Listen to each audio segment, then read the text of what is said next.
Alright, hello and welcome back to Mr. Pisto Plays. I'm Mr. Pisto, and today we're going to talk about the Planeswalkers from March of the Machine in Standard Brawl. Alright, so first up on our list of Planeswalkers in March of the Machine is Archangel Elspeth. 4 mana, 4 loyalty Planeswalker. It protects itself with this +1, so +1 creates a 1/1 white soldier creature token with lifelink. He has a -2 of putting 2 1/1 counters on target creature. It becomes an angel in addition to its other types and gains flying. So if you need to push in the last points of damage, the -2 does that. And then -6, return all non-land permanent cards with mana value 3 or less from your graveyard to the battlefield. So this is definitely going to be somewhat of a white weenie style of Planeswalker, I think.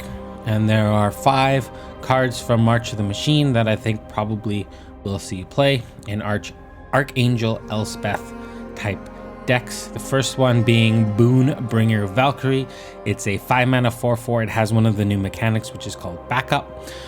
First off, it has flying, first strike, and lifelink, so it is a very powerful creature. It's a very powerful Baneslayer angel kind of creature.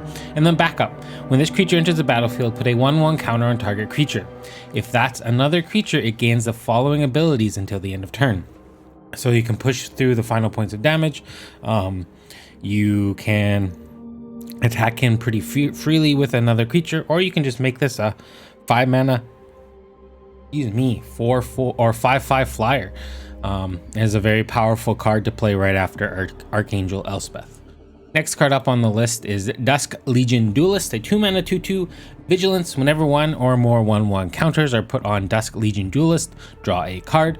This ability triggers only once each turn.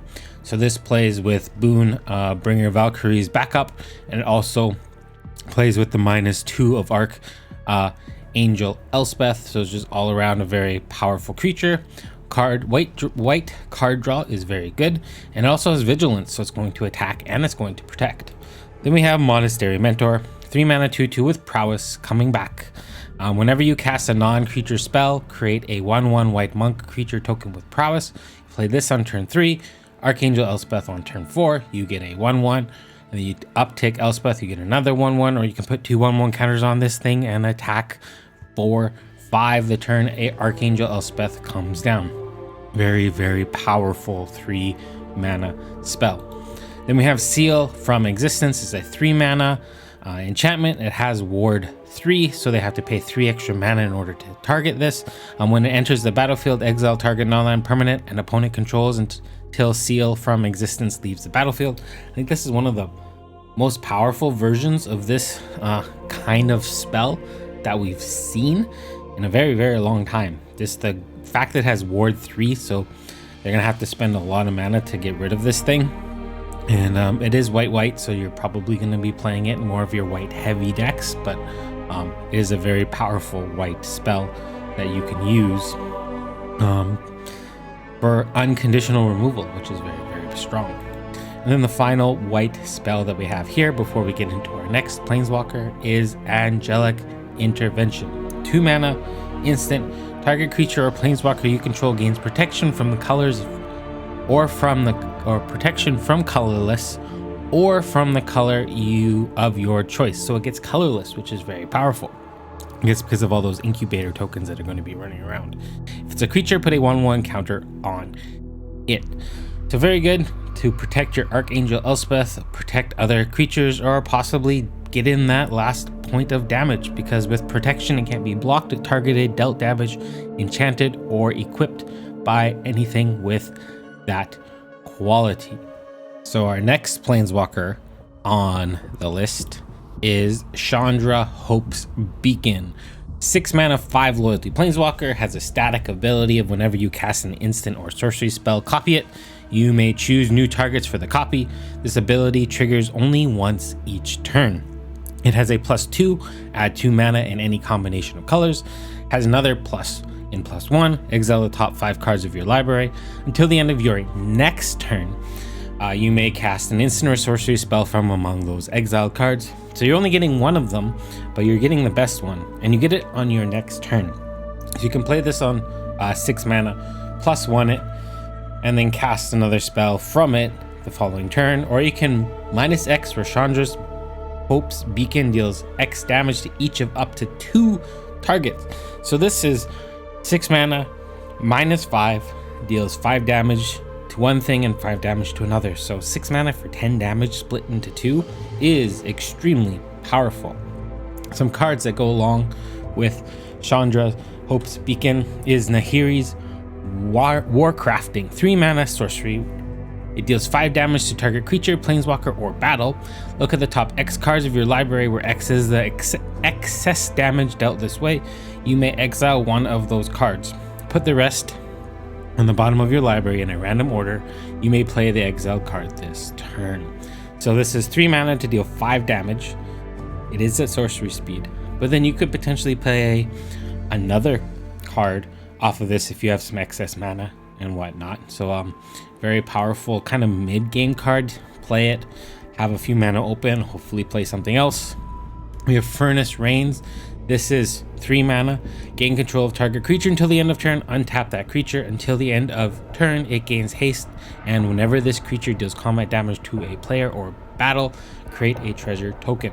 I like this in a Chandra style, this Chandra deck specifically, because you get 2 of them if it is the first card that you cast. So you can take 2 of your opponent's creatures, get them out of the way, deal some lethal damage, or maybe throw a few creatures into the battle that you've played. We're going to talk about the battles in another video, and then sure, you're going to have to give them back, but you've taken 2 creatures, you've potentially gained some treasure tokens, you got 2 things out of the way, and hopefully that's kind of the end of their creature force, because then you can -X Chandra to kill both of them before you give them back. So I think it has some very high potential for a Chandra Hope's Beacon style of deck. Then we have Rampaging Raptors, a 4 mana 4/4 trample and haste. It has fire breathing, a +2 for a green, a red, and 2 colorless. And whenever it deals combat damage to an opponent, it deals that much damage to target planeswalker that player controls or battle that player controls. So very, very aggressive card. Very similar to a card we've had in the past. And it's just, I think it's going to play very well at 4 mana in any red deck, not just a Chandra Hope's Beacon deck. Then we have Wrenn's Resolve, 2 mana to exile the top 2 cards of your library until the end of your next turn. You may play those cards. So we have Chandra out, you do this twice, you get 4 cards to play. This seems to be kind of Red's card advantage, so to speak, these days. So having Wrenn's Resolve in your deck, I think, will play dividends. And then the last card is Stoke the Flames. We talked about this when we talked about Urbrask. If you want to see that video, link is in the card up here somewhere. 4 mana for 4 damage. You can convoke, so that's that new one of the new keywords that they're bringing back, or mechanics I should say, that they're bringing back. You can tap creatures to pay for this card's cost. So if you have 4 creatures out, 2 of them are red, you tap those 2 red creatures, they tap for the red mana, the 2 other creatures tap for the colorless, and then you have 4 damage out of really nowhere. So I think Stoke the Flames, and if it's your first card, then that's 8 damage right there, plus or including Chandra's minus. You can kill some pretty big and beefy things with Stoke the Flames. So the last Planeswalker, there are only 3 this time, at least 3 that are actual cards. So we have Wrenn and Realm Breaker, 3 mana, 4 loyalty Planeswalkers. Lands you control have tap, add 1 mana of any color. For the most part, if ever in mono green, that's not going to really matter, but it has a +1 of untap, or up to 1 target land you control becomes a 3/3 elemental creature with vigilance, hexproof, and haste until your next turn. It's still a land.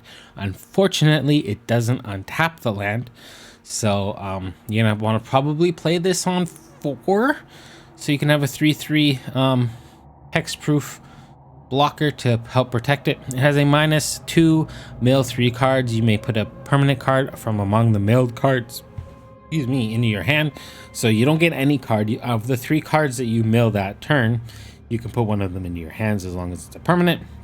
And then if you can get this up to its -7, you get an emblem with, you may play lands and cast permanent spells from your graveyard. So if we can get it to that -7 and protect it, I think it has a lot of good upside there. So let's get into a few cards that you probably or might think about playing with Wrenn and Realmbreaker. We have the Ancient Imperiosaur. This is a 7-mana 6/6. So before you go, whoa, that's so much mana. It has Convoke. So just like Stoke the Flames, you can use creatures that help cast this spell. Each creature you tap while casting this spell pays for 1 colorless mana or 1 mana of that creature's color. It has Trample and Ward 2 and enters the battlefield with 2 1/1 counters on it for each creature that convoked it. So this thing can be huge. You could have 7 creatures convoke this at the top. It can be a 20/20, which is insane. The next card we have is Deep Root Wayfinder. It's a 2-mana 2/3. Whenever Deep Root Wayfinder deals combat damage to a player or a battle, surveil 1. Then you may return a land card from your graveyard to the battlefield tapped. So surveil 1 means you look at the top card of your library. You can either put it in your graveyard or leave it on top of your library. So this plays nicely with Wrenn and Realmbreaker's -2 ability, because if you get to make contact with this, you can get one of the lands back from your graveyard that got milled there from Wrenn and Realmbreaker. Then we have Doomscar Warrior, 4-mana 4/3 backup trample. So remember, backup puts a 1/1 counter on a creature, and then it gains the abilities of the Doomscar Warrior until the end of turn. And those abilities is a paragraph of text.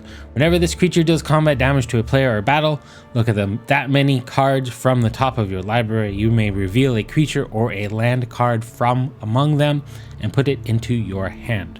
Put the rest in the bottom of your library in a random order. So a little bit of card draw. The 3 toughness makes it a little bit sketchy, but just the ability to potentially draw some cards is quite powerful there. Then we have Atrax's Fall, 2-mana, destroy target artifact, battle, enchantment, or creature with flying. This is a sorcery, but with all the incubator tokens running around and the incubate creatures, along with the new Praetor commanders, I do believe that Atrax's Fall could be a card you want to play.